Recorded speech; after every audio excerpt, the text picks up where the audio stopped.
Susan Swain. On this episode, my C-SPAN colleague Peter Slen will talk all things Super Tuesday with veteran political journalist and historian Carl Cannon.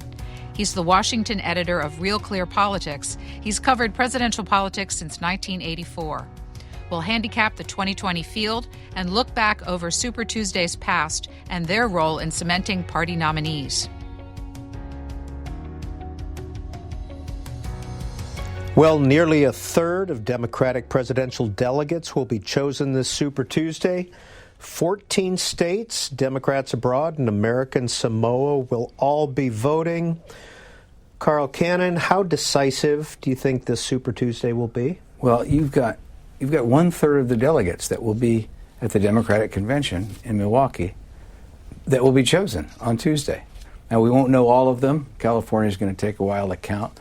But you start to think about, in a crowded field, and if one person can win most of those states, the advantage they have may be insurmountable. And I'm talking about a specific candidate now. Who are you talking about? I'm talking about Bernie Sanders. So this could be decisive. Decisive, maybe not. You saw on the debate stage, every Democratic candidate, except Bernie Sanders, wouldn't commit to the idea that the person with the most delegates going to Milwaukee should be the nominee. So I don't know decisive, but this is going to be quite a story on the day after Super Tuesday when you have all of these states picking all of these delegates. Well, 1,357 pledged delegates are up for grabs on Super Tuesday. 1,991 are needed for nomination on the first ballot. California, 415 alone in that state. That's right, Peter. And that word that you used is a key word, committed delegates. Committed. Pledged. They cannot vote. They have to vote for who they're supposed to vote for when they get there. Even the super delegates, they have to vote for, if they're on the slate that Bernie Sanders carries in that congressional district, and California has very complex rules, but they have to vote for that person on the first delegate. And so there's no smoke-filled rooms. I mean, look, Democrats don't even smoke anymore. But even if there were, this isn't going to be done in secret. These delegates are on that first ballot. They're going to have to vote for who they're pledged to vote for. Well, just here's some of the numbers. There are 4,750 total delegates for the Democrats. 3,979 of them are pledged. 771 superdelegates. Delegates needed for a win on the first ballot, 1,991. Subsequent ballots, if it goes to that, 2,375. And Super Tuesday delegates, 1,357. It gets a little complicated, doesn't it, if it goes past the first ballot? Yes, and, Peter, every journalist of my generation has been longing, praying, really, for a brokered convention. We may get one this time, and we say that every time. But the way the Democrats have set up their rules, and the field is so large, getting to 50% of the delegates is going to be difficult. Perhaps Bernie Sanders can do it. If Joe Biden caught fire or Mike Bloomberg caught fire and ran the table, perhaps they could do it. But if you're as a betting man, I would say the odds are that the leader won't have 50% going into Milwaukee. Now, you mentioned Mike Bloomberg. He has spent $200, $300, $400 million so far, most of it on television ads, but he skipped the first 4 states. Yeah, he had a theory of the case. They all have a theory of the case. You look at them, and they're up there bickering with each other in these debates and acting like children and being petty. But privately, they have a theory of the case that's rational, how they can get there. Mike Bloomberg's theory of the case was that Joe Biden would flounder, and that then the party establishment and rank-and-file Democrats who are not Democratic Socialists or not on the left, sort of the left quarter of the party, would be looking for an alternative, and he would be that alternative. Now, did Biden flounder? Well, he didn't do well in Iowa and New Hampshire, but he ain't dead yet. And the person who floundered, it turned out, was Mike Bloomberg in the first debate in Nevada. Now, he didn't plan on being there. He was not competing in Nevada, but he did so well with these ads that he got on stage. He didn't seem quite ready. But we're going to find out on Super Tuesday if the kind of money he spent on these ads can really sway an electorate, because they're very good ads, and he spent a lot of money on them. So it's a test case. I think political scientists will be studying this for years, how well those ads helped him on Super Tuesday. And whether or not they can overcome his debate performances? Yeah, well, in the first debate, really, the second debate was, none of them were any good. They were too interested in bickering. But the first debate, he didn't seem prepared. They all attacked him, which he should have anticipated. He didn't, and he didn't do well. The second debate was a wash, I think. I don't think, the South Carolina debate, I don't think it helped any of them. But yeah, are the debates more important than ads? These are interesting questions, and we'll get some answers on Tuesday. Does Bernie Sanders have a ceiling?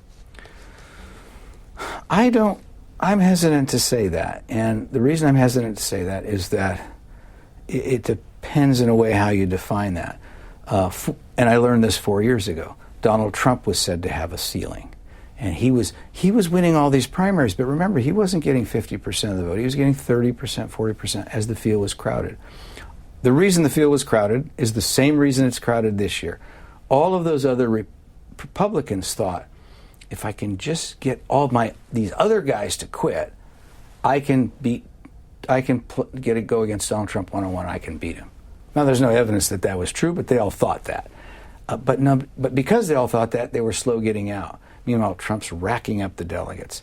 He's getting under the skin of the others, and by the time by the time it's in May in Indiana, these places, by the time there's only 2 or 3, he's winning anyway.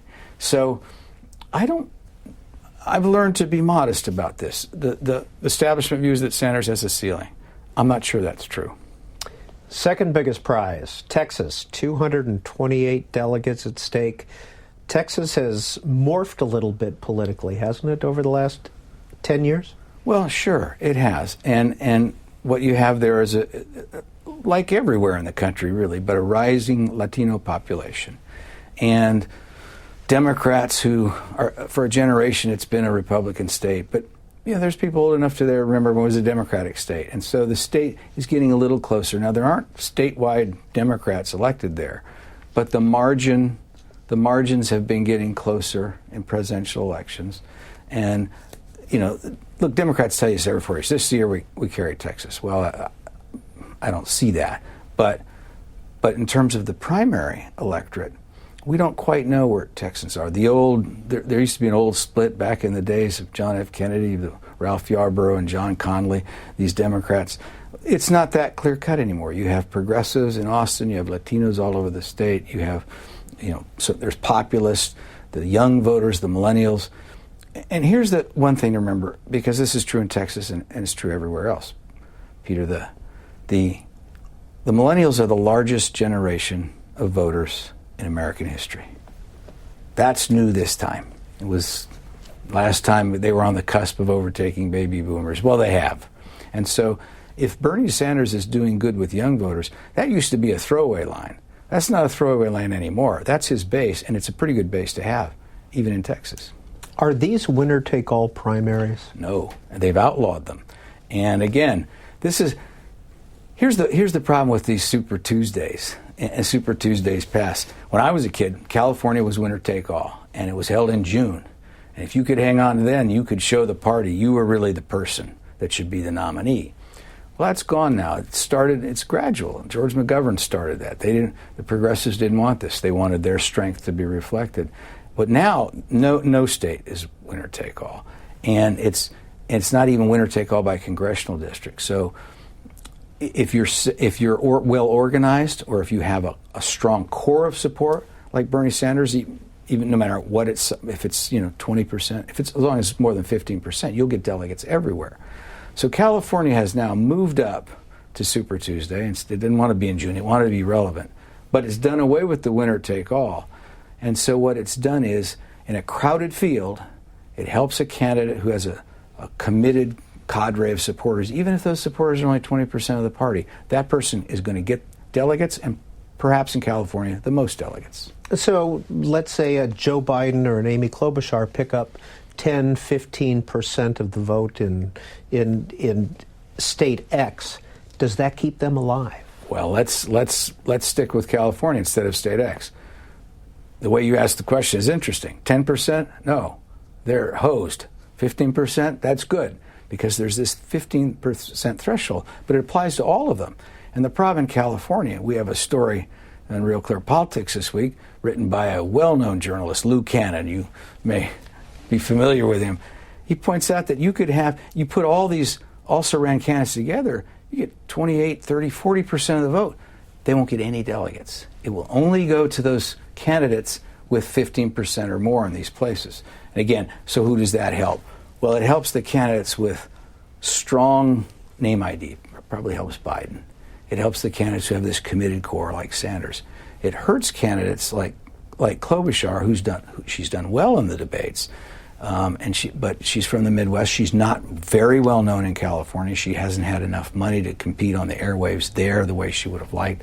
So it skews the results, and it's the law of unintended consequences squared. That's what California has this year. Well, Carl Cannon, you mentioned two things. Number one, Real Clear Politics and Lou Cannon. So before we delve into the history of Super Tuesday, let's talk about your history. First of all, what is Real Clear Politics and what's your role? Real Clear Politics, and I say this even when I'm not on C-SPAN, it's like, in a way, it's like C-SPAN. We are nonpartisan, and we present all the views. It's a free website. If you're unfamiliar with it, I think people who watch this program, a lot of them are, but if you aren't, we got our start in 2000, and it did two things that one was brand new, one was so old it was new. The new thing was they average polls, and our RCP poll average is, I'd say, the gold standard. There's other people out there doing it, and they're doing it very well, but I think we did it first. I still think we do it best, but take that with a grain of salt because I work there. And the other thing is that we aggregate. We curate the best arguments left, right, and center on our front page. And now that's a model of journalism that goes back to Benjamin Franklin's day. But I'm sorry to report it's not followed as very much anymore. And so whatever your own views are of politics, you will find them reflected on our page. And the hope is that you'll expose yourself to another view and maybe open your mind a little bit and see that there are merits to other arguments that you may not necessarily realize. So what I is in charge of is the original content. So we have reporters. We've got Phil Wegman covered South Carolina for us, and Susan Crabtree covered Nevada for us. And we have these reporters who, Howard Feynman, who you remember, he's a new contributor. He was in New Hampshire for us. So we do that, and we try to be nonpartisan. Everybody says that, but I think we do a pretty good job. Yeah, and your title is Washington Bureau Chief at Real Clear Politics, but you're also executive editor at the Real Clear Politics Group? Well, Real Clear Media Group. That's our other silos. We have a polling unit now. John Della Volpe runs our polls, and we have a publishing unit. We publish books, and we have other Real Clear Science, Real Clear History, Real Clear Religion, Real Clear Defense, Real Clear Markets. We have these things, and I'm nominally over those editors, but they really do their own thing. Who founded it in 2000? John McIntyre and Tom Bevan, two friends. It's interesting. They weren't friends. They both went to Princeton, and John played lacrosse and Tom played football. You'd think they'd know each other. It's not that big a school, but they didn't. But they met in Chicago, and they were political junkies. And I tell people they didn't know that much about daily journalism, but it was a good time to not know much, because people like me who were born and raised in it, a lot of the things that we took for granted or believed in were about to be blown up, mostly by the internet, but by other forces. And they started this website. I mean, it's like it didn't happen in Silicon Valley. It happened in Chicago, but out of their garage running this site, and it's taken off. And I joined them about 10 years ago, and I had a long career in newspapers and magazines. I was with National Journal, and we alluded to Lou Cannon earlier. I was born and raised in the news business. My father, Lou Cannon, was I think generally acknowledged Reagan's best biographer. Covered Reagan in Sacramento and in Washington for the Washington Post. Has written many books. Lives in California now. And where did you get your start? I grew up in California. My first newspaper job was paper boy, a profession that barely exists anymore. You get on bikes and deliver newspapers. The San Francisco Chronicle was the paper I delivered. And you were like Homer Macaulay in the human comedy. You'd go to people's houses and give them the paper.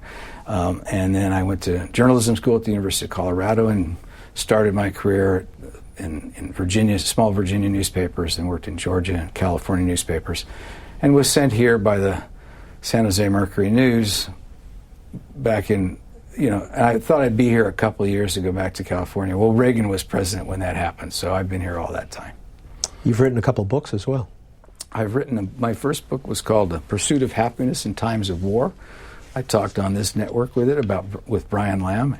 It's how presidents and other American leaders use the language of the Declaration, the preamble, to rally Americans in times of war or other national crisis. And my most recent book is called On This Date, Discovering America One Day at a Time. And it's a series of vignettes, 368 of them. There's leap year and a couple I did twice. A little vignette about something happened in the United States on that date.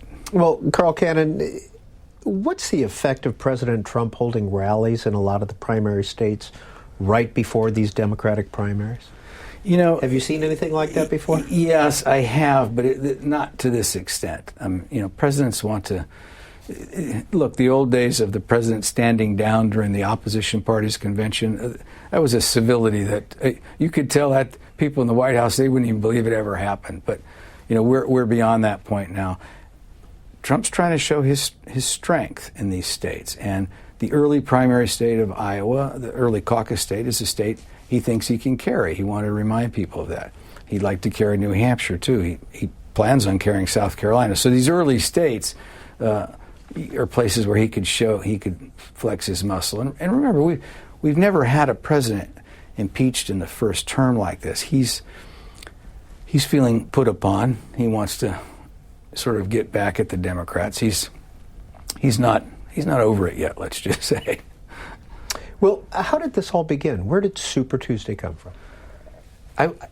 I was thinking about this. The first time I heard the phrase was in 1976, actually.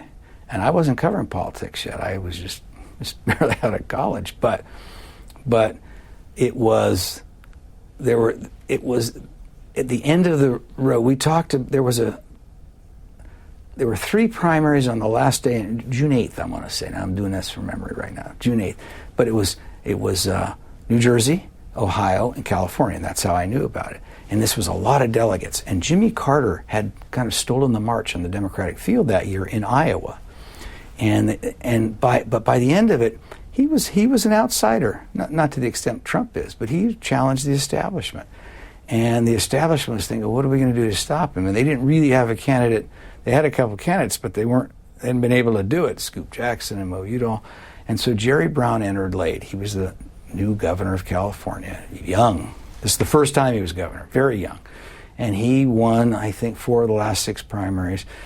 But he won Maryland, and then he won New Jersey on the last day, uncommitted one, but that was his slate. He won California, and it came down to Ohio. Now, partly it came down to Ohio because Jody Powell, who worked for Carter, convinced people that Ohio was the real referendum. New Jersey, uncommitted. California, he's from California. Ohio's where it's at. And that was a pretty good spin. And they had an Operation Ohio. They had Ohioans on their staff, Jerry Austin and Greg Schneiders, Carter did, and Dick Sless, the governor there, was for Carter, and they pulled it out. And that's kind of the first Super Tuesday. Although there were some primaries early in the season in May, 3 primaries on the same day, or maybe 6 of them, on the Republican side, and Reagan was challenging Ford. Remember, Reagan was challenging Jerry Ford, and they split those 2. So it wasn't really that super. But the first Super Tuesday really is the day that Carter loses but wins by winning Ohio, and after that, and then the term sort of took off. But it had a real Southern flavor to it in the early days, didn't it? Oh, well, that's right. The Super Tuesday, the way we think of it now, started in 1980 when 3 Southern states, Alabama, Georgia, Florida, decided they were going to band together the same day, give themselves more influence. And if you think about it, what was going on there, 2 things. One, states want to have a power, They want to, everybody wants to have their voice heard, but also the party leaders want to sort of help get the person who would be most toughest to beat in November. And so, and that's self-serving, but the Southerners wanted a moderate. And that was the first Super Tuesday. There was, Reagan had lost to Ford in 76. By 1980, there's no stopping him. But the Southerners knew that, and Jimmy Carter's the incumbent, but the Southern Democrats knew that Ted Kennedy was challenging Carter, and they thought they'll help Carter by having these early primaries in these states, and it did help Carter. Well, March 8th, 1988, 21 states held primaries, and mostly in the South, but Washington and Hawaii as well, Massachusetts. Was it decisive in 1988? Well, it was decisive, but it backfired. It didn't happen the way they wanted it to happen. Now, in 1980, what happened was these Southern Party chairmen on the Democratic side in 1980, they had looked at 84. What had happened in 84? Well, Walter Mondale carried one state, and they thought, okay, and he'd gone, I covered that. That was the first campaign I covered. He went into Georgia. Mondale was, and the governor wouldn't be seen with him. And so the Southern Democrats said, we need a more moderate person. So we're going to have this super, Tuesday. But then other states said, well, maybe we should go that day too. And so the idea is you're going to not get a guy like Michael Dukakis.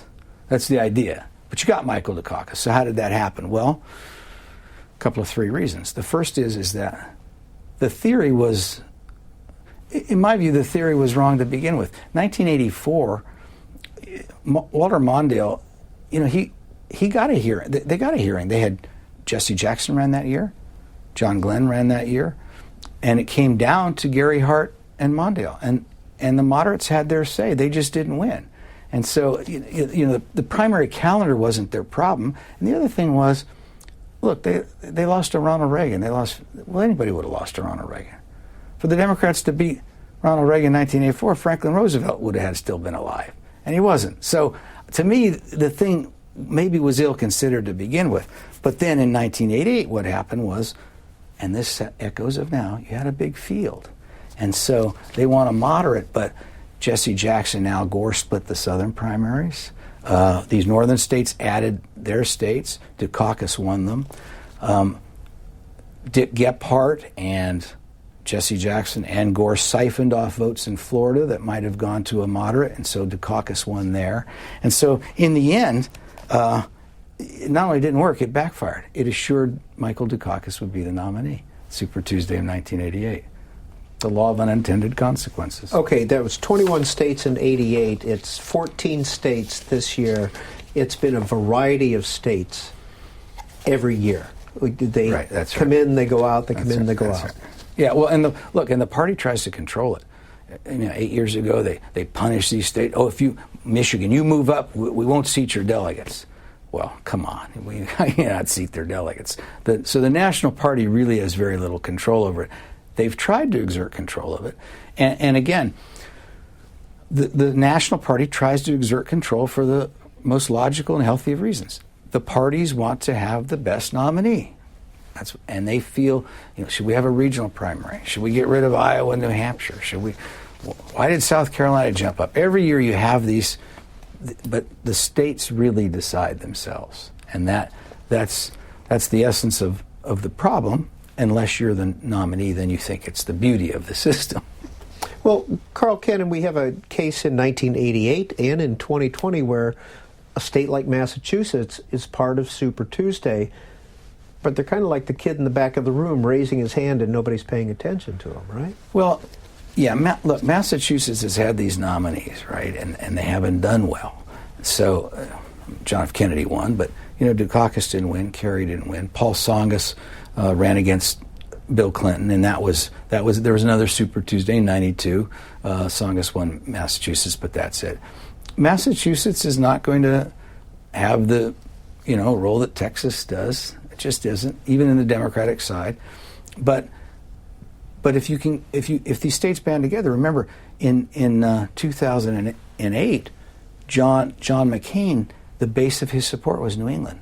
Now, he was not able to do it eventually, but he won New Hampshire, and then on Super Tuesday in 2008, he won all those New England states, including Massachusetts. So, there's power in numbers, and in my way of thinking, if Massachusetts could if you get all these New England states together, that might be a different story. And there are people who want to do this, to have regional primaries. That makes a lot of sense. Do you think what happened in Iowa this year will further that effort? The Iowa thing was inexplicable, and I think they'll be hard-pressed they're going to have to really defend their system 4 years from now, the Democrats. But I heard them on a number of levels. First of all, it essentially rendered irrelevant what had happened there. It also sort of subtly undermines this argument, this single-payer health care. I mean, it's not just conservatives who said, hey, wait a minute, the party that wants to determine every single medical procedure you can have, where, when, and what doctor, and what hospital, and how much it'll cost, can't count votes. And they're in one state. This was not a good look for them, and they knew it. And the Democrats were angry about it, and they had a right to be. But I think the caucus system itself is it's an anachronism. I think if you're going to have primaries, you should have primaries. It's easier to count votes. I say that just before Super Tuesday, when California will prove me a liar by taking a month to count its votes. But as a rule, it's easier to count votes than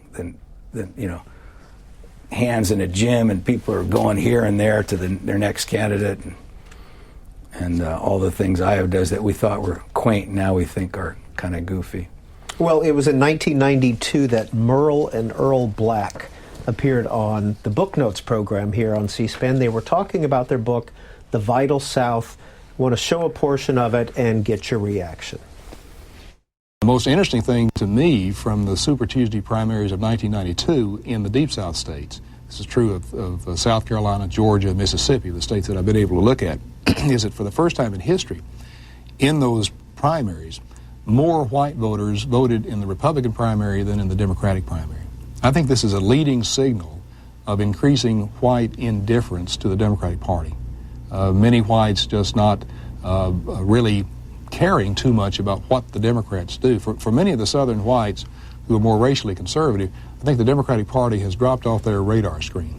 They're not thinking very much about the Democrats. Is it race-based? Race is a substantial part of it, but I think it's usually more than that. I think it's usually a combination of race, economics, tax policy, where the final conclusion is reached by the more racially conservative whites that the Democratic Party is not representing their interest. Carl Cannon. Well, I'm not sure race is the cutting issue the way it was then, even in the South. We've gone on to other things, transgender rights, and is health care a human right, which is a phrase Bernie Sanders has used. But their point was an interesting one, because the South had always been part of the Democrats' coalition. I mean, back to the time of Thomas Jefferson, but it was part of Franklin Roosevelt's coalition. He was not a racial conservative, but they'd counted on the Southern South. That had disappeared by 92. And there were people, and one of them is a friend of mine, he's also from California, Les Francis, who went to San Jose State, and he worked in the Carter White House, and he was at the DNC in 92, and I remember interviewing him, and you'll remember for a long time, Bill Clinton was running third that year, behind Ross Perot and George H.W. Bush. And I had a talk with Les. This is late in the game, May of 92. They were worried at the DNC that Clinton would finish a distant third and not qualify for federal matching money. Now, that's a quaint concept because George W. Bush blew that out of the water, but that you wouldn't be funded. And Les and some other people produced a paper internally at the DNC and said, our future's not in the South, our future's in the West. And this, I wrote about it at the time, and as a Californian, that's a local angle and probably a little chauvinistic of me, but it turned out there was a lot there. And for Democrats now to put together the map, they can win without the South. And they hadn't been able to do that until 92. Bill Clinton was a Southerner, and so he did what they wanted him to do. He was able to attract enough black votes and progressive whites in the South who were still proud proud of Bill Clinton has a Southern accent. He was one of them, and that they like that. But I think that's not the coalition anymore. That's not really the as you look at the electoral map, what the Democrats are trying to do anymore. Well, that 1992 Super Tuesday was March 10th. There were 11 states participating, a lot of southern states. Bill Clinton called himself the comeback kid in New Hampshire, but Super Tuesday really set him on the path, correct? That's right. And he won all those southern states, and he also So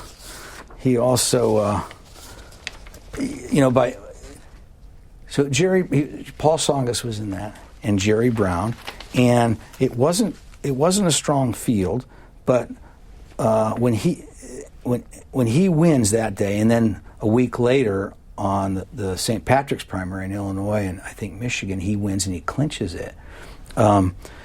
Johnny Apple of the New York Times said this way: Southern Democratic leaders achieved what they sought in vain to do 4 years ago, providing a mighty heave forward to the presidential bid of a moderate candidate from their own region. That's right. But in a sense, I'm not sure that's the formula anymore. And if you remember, by 2000, and that's not that 8 years later, when Al Gore tries to win, he can't even carry Arkansas or Tennessee, Clinton's home state and his home state. So in that sense, with all due respect to Frank O'Connor, that may have been the last hurrah for the Southern Democrats, 92. Well, you talked about formula, Mr. Cannon. What's the motivation for a state to join Super Tuesday? Well, you kind of get lost in the attention, but look, some of these states, the early states, New Hampshire, it's part of the fabric of the culture of that state. And I've been to those places. I've been in those coffee klatches. It is what it advertises. It's a chance for people, voters, on a retail level, to take their measure of the candidate and say what they think of him. It harks back to the town halls of New England that predate the Declaration of Independence. It is a system that you'd hate to throw out altogether. Iowa, we've talked about that. That's such a mess. I'm having trouble defending that anymore, but I used to. But it's a similar thing. In Iowa, I will defend it. In Iowa, Rick Santorum's at 5% in December in 2012. The night of a month and a half later, on the night of the caucuses, it's a dead heat between him and Mitt Romney. How did he do that? He went to every county in the state and he talked to people, and a level of energy, and he convinced them that he had the passion that conservatives were looking for. It also foretold some problems for Mitt Romney. It tells you what's going on in the party, these early states. But the others, then the other states, they decide they want to say so too. And this is in a way more important than it ever was, and here's why. In November, most of us in the country are all essentially disenfranchised by this Manichaean, polarized environment we're in. We don't have a national election. We have 51 elections, winner take all, state by state.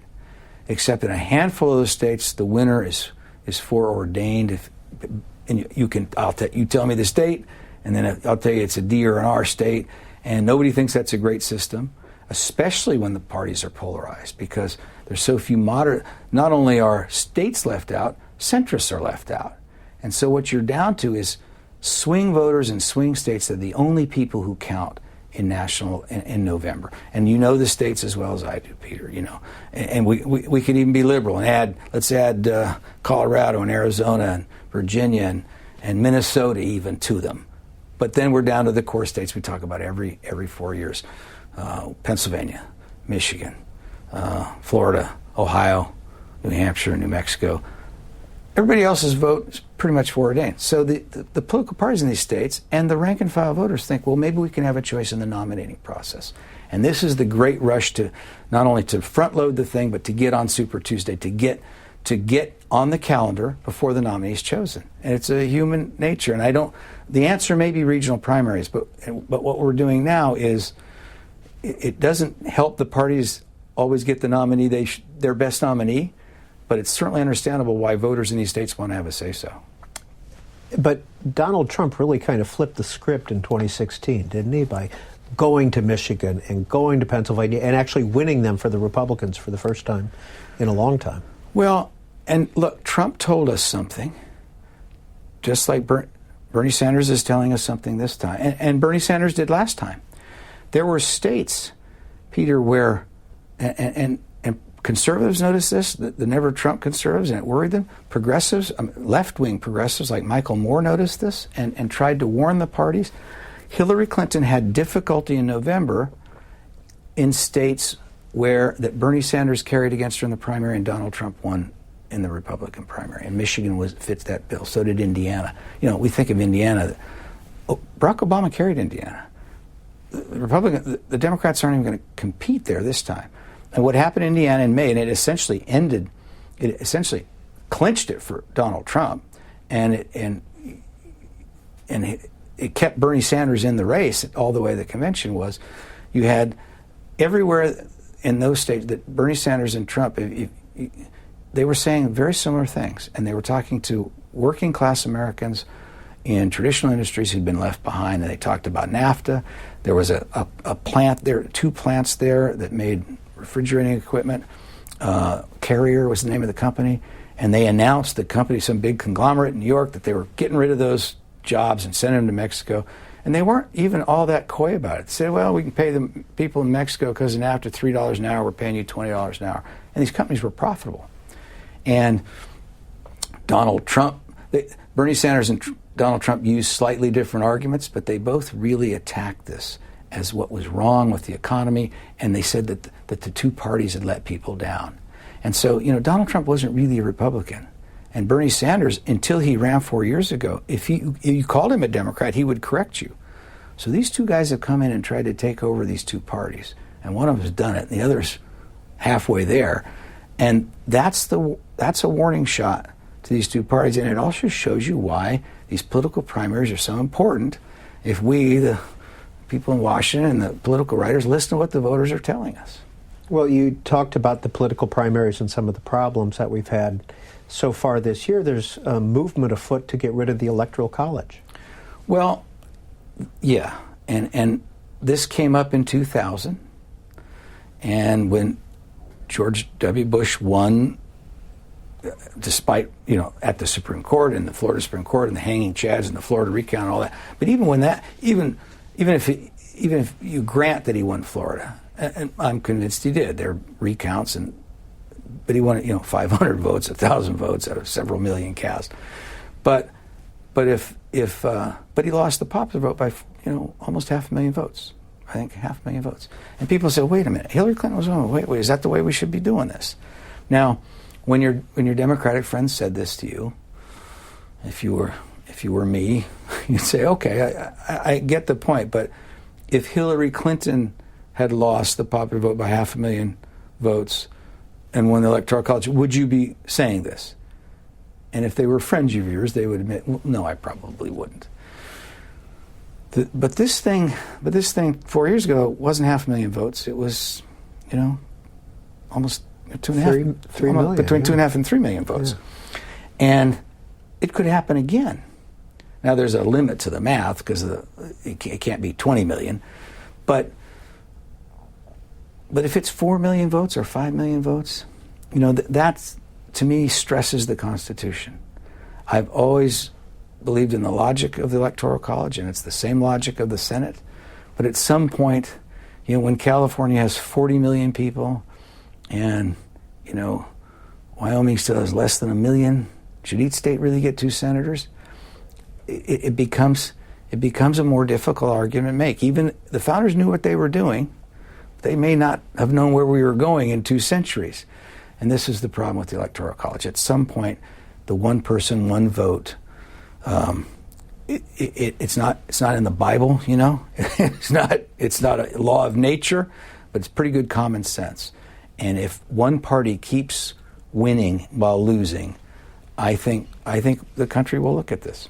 Well, back to 1992, George H.W. Bush was a nominee, but Pat Buchanan on Super Tuesday won about 35% of the delegates. That's right. Now, what is that? But what did that tell you? It told you that He got a prime speaking spot in Houston that year, too. Yeah, but it told you two things. One, it told you George H.W. Bush was going to be the nominee. You win a third, you're not challenging, you're not a threat to the guy. But it also showed you that this might not have been as strong a candidate as we thought. George H.W. Bush, up until that point, had the highest Gallup job approval rating in American history. And we'd never seen anything close to it. And this is the gold standard in social science, because the question's been asked identically, word for word, the same way since George Gallup was calling people in the 30s in Kansas. Or, do you approve or disapprove the job Harry S. Truman, Lyndon Johnson, Ronald Reagan is doing as president? And after the Gulf War, George H.W. Bush was 90%. It was unheard of. But that was sort of rallying behind the flag, as it turned out. And there were some signs that's always what it was, because there's another good social science question. It's the right track, wrong track question. I think the country's heading in the right direction, the wrong direction. If it's the wrong direction, that's not a great number for an incumbent to be reelected. And even when Bush is at 90%, those numbers were about 45. People were torn on that. And so, George H.W. Bush, and when he's Pat Buchanan, this guy comes out of a TV studio and he's getting a third of the Republican vote. What it suggested was that Bush may be vulnerable in November, and he turned out to be. Well, in 1996, only 7 states participated in Super Tuesday. Bob Dole clinched it that day, and Steve Forbes and Pat Buchanan had to drop out. But do you know why it dipped to 7 states? Well, yeah. And by the way, where were you at this point in your career in 1996? Were you covering Super Tuesday? I was covering the Clinton White House. And, it was, and we were going around the country talking about the bridge to the 20th century. And the fiscal conservatives in the Senate had the bridge to nowhere. Well, this was the bridge to the 21st century. And we scratched our heads, so did the audiences, but the economy was doing great, and Bill Clinton was a great campaigner.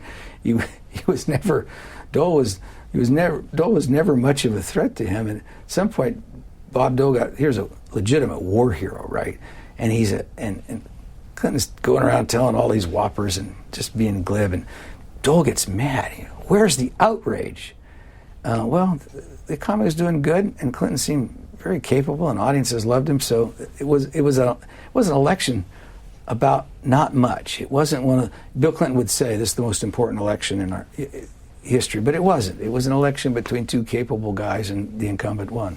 Well, in 2000, the Democratic. Yes, in 2000, 16 back up to 16 states participating in Super Tuesday. Bill Bradley ended his campaign after Super Tuesday, and George W. Bush ended John McCain's campaign because of his big victories. 2004, John Kerry did quite well going into that. But then we get to 2008, and on the Democratic side, we want to show a little video of 2 people, both, in a sense, claiming victory.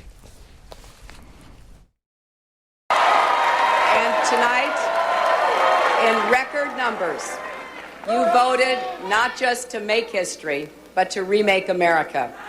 People in American Samoa, Arkansas, Massachusetts, New Jersey, Oklahoma, Tennessee, and the great state of New York.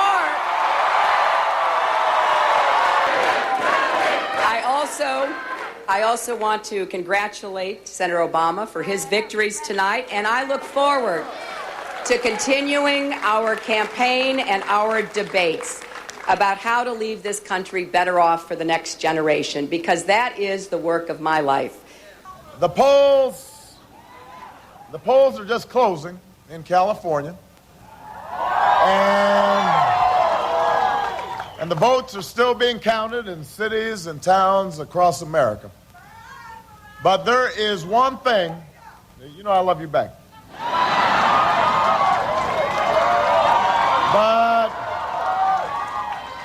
But there is one thing on this February night that we do not need the final results to know. Our time has come. You see, the challenges we face will not be solved with one meeting in one night. It will not be resolved on even a super-duper Tuesday. Change will not come if we wait for some other person or if we wait for some other time. We are the ones we've been waiting for. So, Carl Cannon, that was kind of a split decision on the Democratic side, wasn't it? Well, it was February 5th. I think you had 25 states. 2008, and each of them claimed victory. Well, why not? They split the vote. Hillary Clinton, the vote. They each won half the states. They each won half the vote. They each won half the delegates. Then the press starts saying, well, there's a Super Tuesday 2 in March. But that election was, it was almost a national primary. And, the lessons for us are, there's a couple of things to think about. One is you really only had two candidates. And that's for the political parties, that's better, because then you can have a more clear-cut winner. But in this case, they tied, and they tied all the way through. I mean, this thing was a dead heat. They tied, and it went to the convention. Somebody had to win. Barack Obama was shockingly well organized for a freshman senator, and he won more of these delegates in these caucus states. But in the end, they got about the same number of votes. And it's why he made her Secretary of State. It's why she was first in line to be the next nominee, because everybody understood it could have gone the other way just as easily. And when they each of them said that this was a historic night, well, it was right, because you were either going to have the first African-American president in United States history, or you're going to have the first woman president in United States history. And, if you were a Democrat at that time, you thought, boy, we've had these years, we've had these terrible candidates. Now we have two great candidates in 1 year. That's how people in the party saw it on February 5th, 2008. Well, on the other side, on the Republican side, I have this vague memory of the summer of 2000 and basically John McCain being politically dead in the water. And along came 2008. Here he is on Super Tuesday night, February 5th. Thank you. Thank you.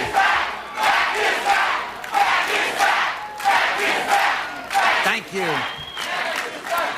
Thank you. Thank you. Thank you. Tonight, my friends, we've won a number of important victories in the closest thing we've ever had to a national primary.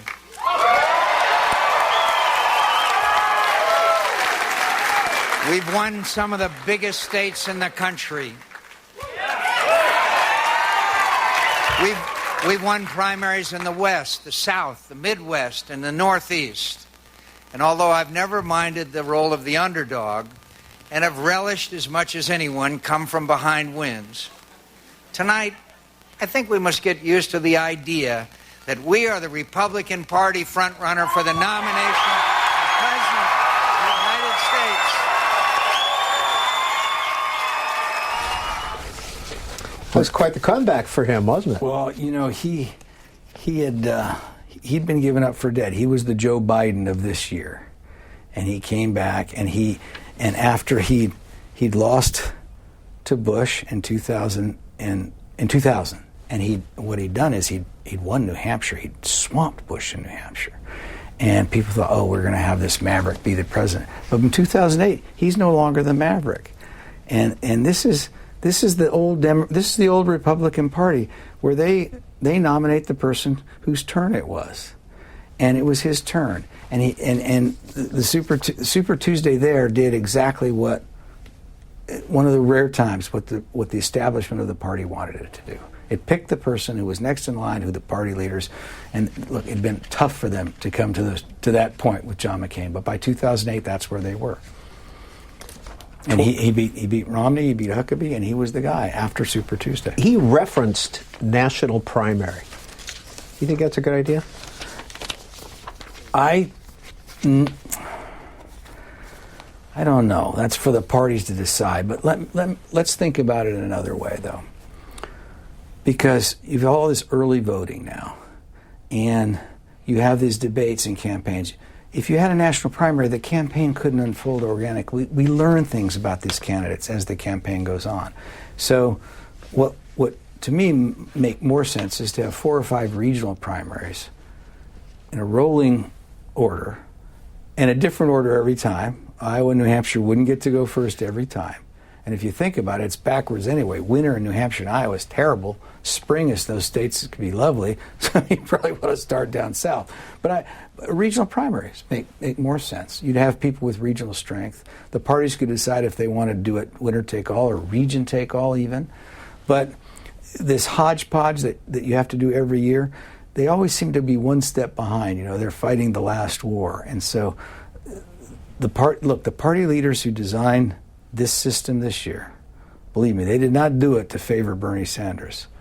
But as long as you've got 7 candidates, it does favor Bernie Sanders. And so, you know, a regional primary to me would allow people to plan ahead. You'd have people who are strength. If a person showed strength in a region where he wasn't from or she wasn't from, it would show the party this might be a national candidate. That might be a better way to go. Well, Carl Cannon, this is not the first time that's been proposed. No, it's the last time. I'm the last person. That said, why hasn't it happened? Well, states don't want to give up their prerogative, and the national party has trouble telling them what to do.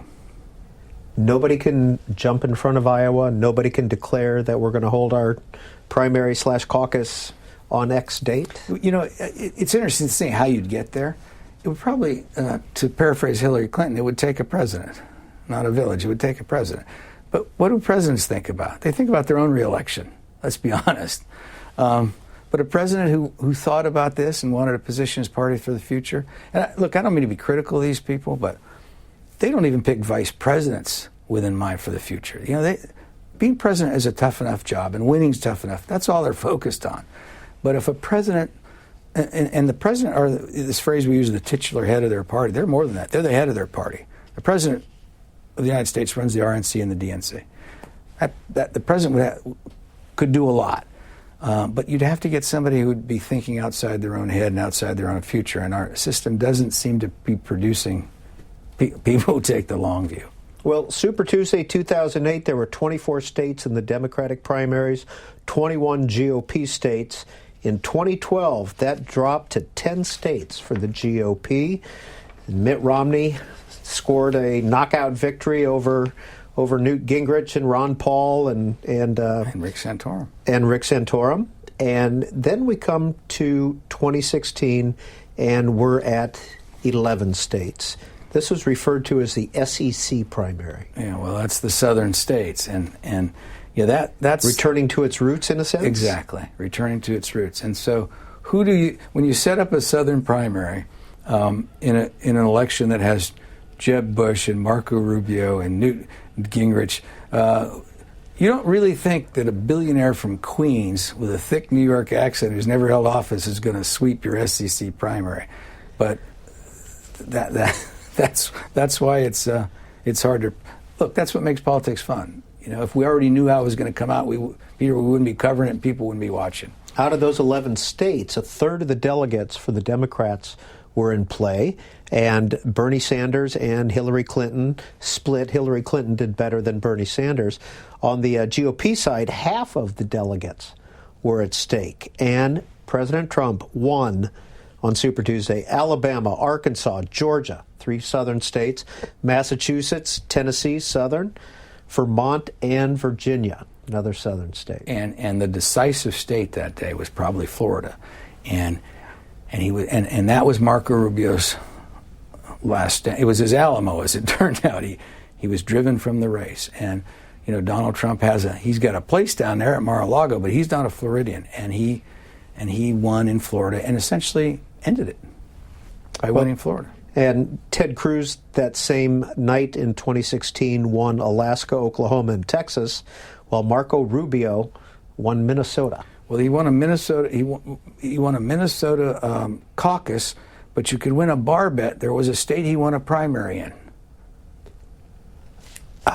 Here's a hint: it's not a state. American Samoa. Puerto Rico. Puerto Rico. There we go. Yeah, my son lives in Puerto Rico, and I talked my bosses and said, well, this Puerto Rico thing's important to Rubio, So I went down and covered it. He won, but it wasn't important to him. Where were you at that point in 2016 with RealClearPolitics? I was with RealClearPolitics. And where were you on Super Tuesday that night? Yeah, I was. I was in our newsroom. We got our reporters together, and it was one. It was a night where the last doubter, even among the press corps, thought that this Donald Trump thing was real.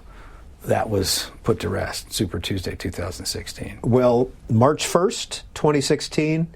Here's the president on Super Tuesday night. This has been an amazing evening. Already we've won 5 major states, and it looks like we could win 6 or 7 or 8 or 9. It's really been great. I want to congratulate Ted on the winning of Texas. He worked hard on it, and I know how hard he worked, actually. And so I congratulate Ted Cruz on that win. That was an excellent win. I know it was a very tough night for Marco Rubio. He had a tough night, but he worked hard. He spent a lot of money. He is a lightweight, as I've said many times before. But you know what? We're going to go to Florida. We're going to spend so much time in Florida. We've got about a 20-point lead. I know that a lot of groups, a lot of the special interests, and a lot of the lobbyists and the people that want to have their little senator do exactly as they want, they're going to put $20 or $25 million into it over the next 2 weeks from what just came over the wires. And frankly, I think that's fine. As far as I'm concerned, it's fine. And if he wins, they'll have total control, but he's not going anywhere anyway. Why are you laughing? There's a phrase, gracious winner, but it doesn't come to mind. When Trump wins, he sort of puts his foot on your neck. The other thing about that night, Peter, there's Chris Christie, who I think maybe he thought he was going to be the vice president, but he wasn't. But is on the Democratic side, Hillary Clinton won 7 states that night, and Bernie won 4. So she had now 2,205 delegates. He had 1,840 delegates, and what that showed a couple of things again. And it was like George H.W. Bush in 1992, the year Hillary's husband beat him. She couldn't quite put this guy away, and it showed 2 things: that he was stronger than the media thought he would be, and than his colleagues in Congress thought he would be. That he had real staying power, and that she might be vulnerable. And so that night, Super Tuesday, 4 years ago, really foreshadowed what was going to happen. Well, Carl Cannon, in our remaining 30 seconds, give us a thumbnail of the 771 superdelegates and their potential role. Well, on the Democratic side, they want to get to a second ballot so they can have a role, because superdelegates, unpledged delegates can't go against their pledge this time. They have to vote for the person who they're pledged to vote for. What they'd like to do is to be able to get to a second ballot. And who they pick is anybody's guess. There's nothing in the party rules that says the nominee has to be any of those 7 people who were on the stage in South Carolina and Nevada. It can be anybody they want.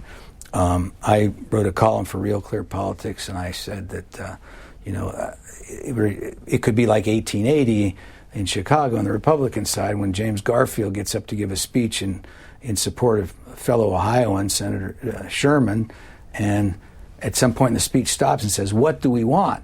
And somebody from the audience calls out, "We want Garfield."